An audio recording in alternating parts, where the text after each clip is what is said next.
Assalaamu calaykum soo dhawaada walaalaha quruxda badan janaalka naga daawaneysaan waa Sucaad cunto karin maanta saa ujeedaan miiska waxaa noo saaran basbaas qarji basbaas cagaar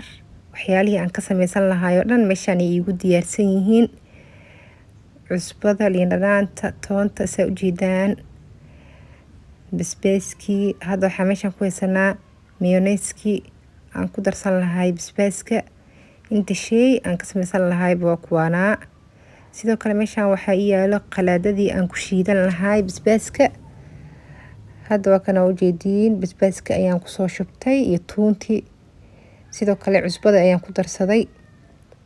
hadda waxaan ku soo shubanayaa mayonnaise-kii qaandadii koowaad ayaan ku daray saa ujeedaan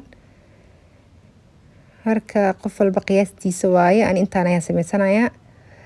insha Allah maanta basbaaskan ay iga faa'iideynayaa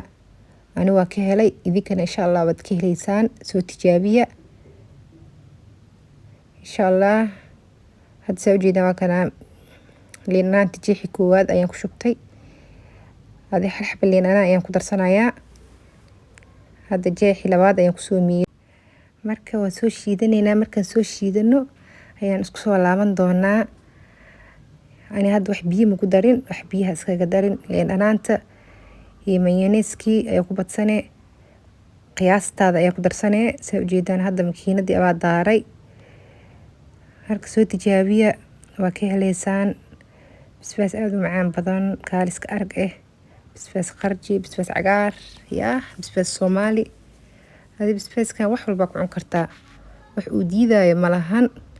soo tijaabiya insha Allah subscribe like comment wax walba xaqiina waaye asxaabta hore la joogto waa mahadsantihiin kuwa hadda nagu soo biirana sidoo kale soo dhawaada assalaamu calaykum waraxmatullaahi wabarakaatu fi amaanillah.